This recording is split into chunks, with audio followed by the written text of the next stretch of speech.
کبھی یہ خیال آیا ہے کہ ہم جو کچھ بھی ہیں ویسے کیوں ہیں؟ آج ہم نفسیات کے اسی بہت ہی دلچسپ سوال کی گہرائی میں اتریں گے اور ان عوامل کو سمجھنے کی کوشش کریں گے جو ہماری شخصیت اور ہماری نشو و نما کو تشکیل دیتے ہیں۔ یہ ایک کافی پیچیدہ سفر ہے، تو چلیں مل کر اس کو کھوجتے ہیں۔ تو آج کے اس سفر میں ہم کیا کیا دیکھنے والے ہیں؟ سب سے پہلے ہم بنیادی عوامل یعنی اندرونی اور بیرونی پر بات کریں گے، پھر ان دونوں کا الگ الگ گہرائی میں جائزہ لیں گے۔ اس کے بعد دیکھیں گے کہ وراثت اور ماحول کا آپس میں کیا تعلق ہے، پھر کچھ سوال جواب سے اپنی سمجھ کو اور پکا کریں گے، اور آخر میں تمام اہم نکات کا خلاصہ کریں گے۔ اچھا، تو سب سے پہلی بات جو سمجھنے کی ہے وہ یہ کہ انسانی نشوونما کسی ایک وجہ سے نہیں ہوتی۔ اسے سمجھنے کے لیے ہمیں اسے دو بڑے گروہوں میں بانٹنا پڑتا ہے۔ ایک ہیں اندرونی عوامل، یعنی وہ چیزیں جو ہمارے اندر سے آتی ہیں، اور دوسرے ہیں بیرونی عوامل جو ہمارے ارد گرد کی دنیا سے ہم پر اثر ڈالتے ہیں۔ تو آخر ان میں فرق ہے کیا؟ دیکھیں، بہت سیدھی سی بات ہے۔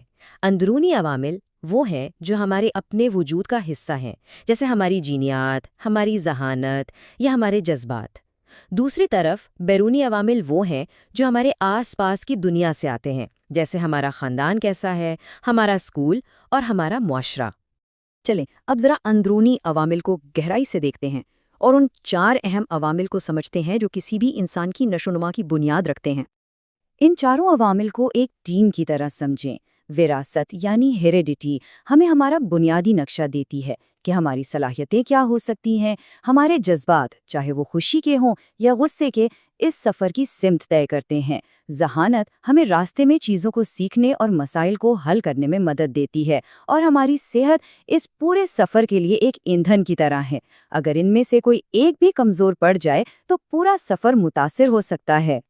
اچھا، تو اب چلتے ہیں بیرونی دنیا کی طرف اور دیکھتے ہیں کہ جو صلاحیتیں ہمارے اندر موجود ہیں، یہ دنیا انہیں کس طرح سنوارتی ہے اور پروان چڑھاتی ہے۔ اگر وراثت ایک بیج کی طرح ہے تو بیرونی عوامل وہ باغبان ہیں جو اس بیج کی دیکھ بھال کرتے ہیں۔ ماحول اسے پھیلنے پھولنے کے لیے زرخیز زمین دیتا ہے۔ خاندان اور سماج وہ پہلی دھوپ اور پانی ہے جو اسے بڑھنے میں مدد دیتے ہیں۔ اسکول اس کے ذہنی شاخوں کو صحیح سمت دیتا ہے، اور کھیل کود اس کی جڑوں کو مضبوط کرتا ہے۔ یہ سب مل کر ہی ایک چھوٹے سے بیج کو ایک مضبوط درخت بناتے ہیں۔ اور یہاں ہم پہنچتے ہیں سب سے اہم بات پر کہ یہ دونوں عوامل یعنی اندرونی اور بیرونی الگ الگ کام نہیں کرتے۔ ان کا آپس کا جو تعلق ہے، جو تعامل ہے، دراصل وہی ہماری نشوونما کی اصل کہانی ہے۔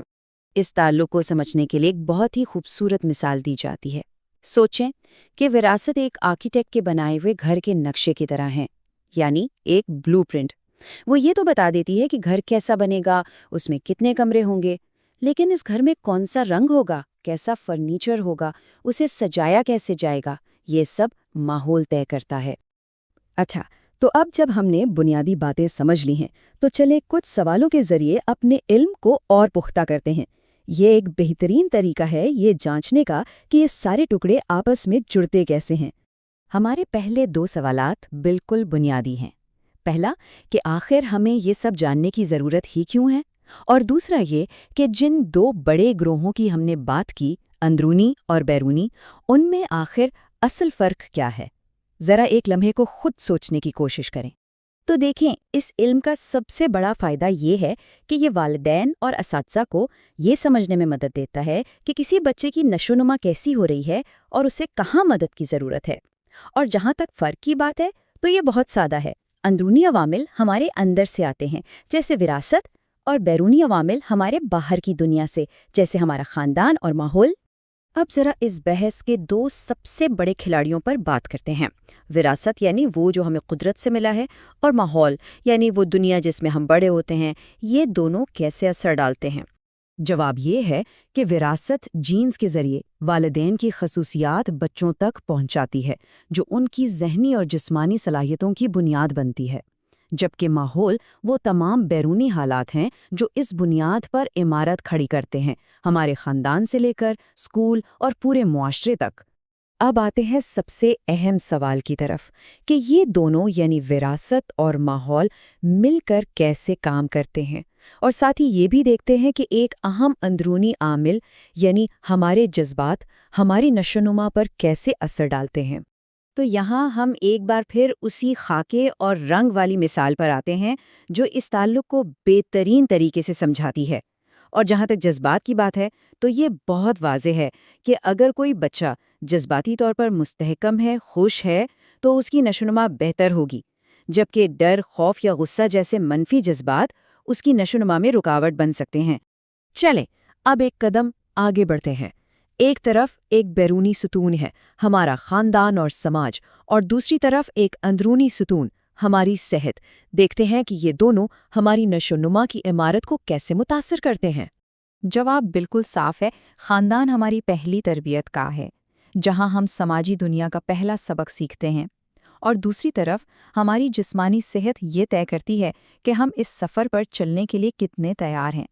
اگر کوئی دائمی بیماری ہو تو ظاہر ہے کہ نشوونما کا عمل سست پڑ سکتا ہے۔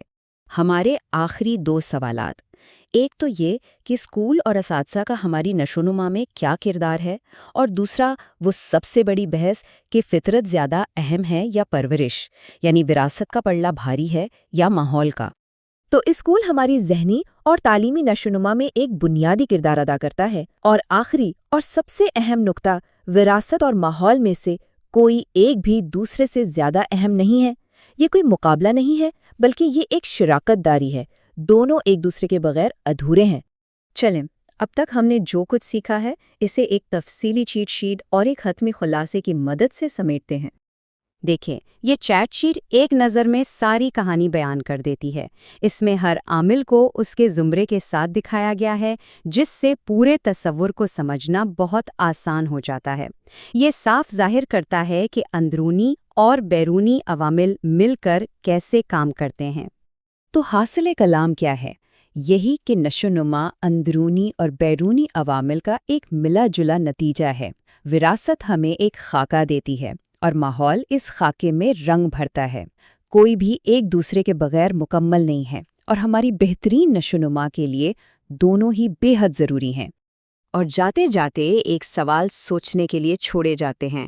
اگر آپ اپنی زندگی کے سفر کو دیکھیں تو آپ کے وراثتی خاکے میں آپ کے ماحول نے کون سے رنگ سب سے نمایاں طور پر بھرے ہیں؟ یہ سوچ انسانی نشوونما کو ایک بہت گہری اور ذاتی سطح پر سمجھنے میں مدد دے گی۔